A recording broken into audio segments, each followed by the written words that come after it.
Paulo, i-display ang kamera at gamit sa pagsushoot. May pinaghahandaan nga ba?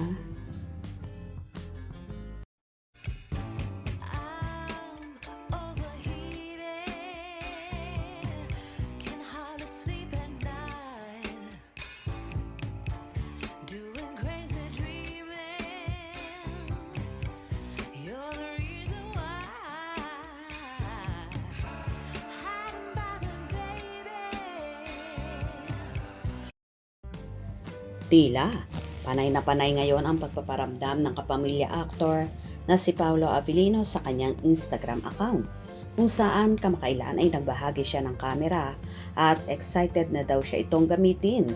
Ang sumunod naman ay ang mga ilan at tila gamit kapag nagsushoot or film ng commercial. Ayon pa nga sa ilang fanay, tila may pinaghahandaan ang actor na shoot. Kaya ba ito o isang commercial or ibang projects kung saan nagpagupit pa nga ang actor? May kanya-kanya namang hanash ang Kim Pao fanay dito. Sino kaya ang may shoot?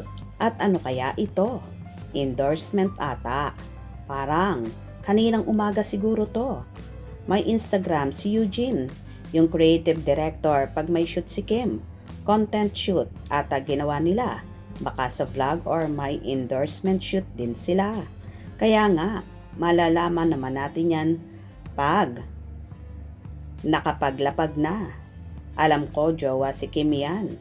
Pao, anong ganap? Hindi namin magets. Baka may shoot kanina at gamit niya ang ginagamit. Mahilig talaga siya sa camera. Dati pa talaga niyang hobbies at pinagtagpo talaga sila ng babaeng aligned din ang gusto sa gusto niya. Yes, correct. 100%. Meron po siyang sariling company, future director nga po siya. Sabi nga ni Kim, Silent M si Pao. Pag may endorsement shoot, ang studio ni Pao ang humahawak na gano'n na, conjugal, everybody happy. Yes, super happy. Mahilig talaga si YP mag-posing at si Happy naman is a happy photographer.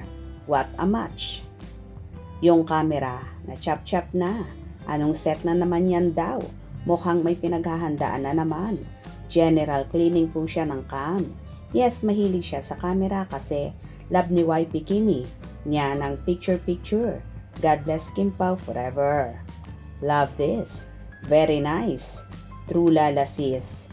You're number one. Happy lang ang Kim Pao.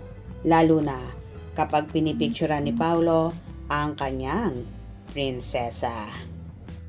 O diba, lahat na lang ay napapansin ng mga fanay ang ginagawa ng Kim Pao, lalong higit si Paolo na ilang araw na ring hindi namamataan.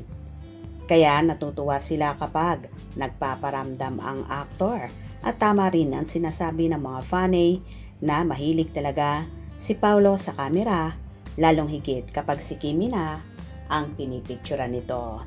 Hope you enjoyed. Please subscribe for more info.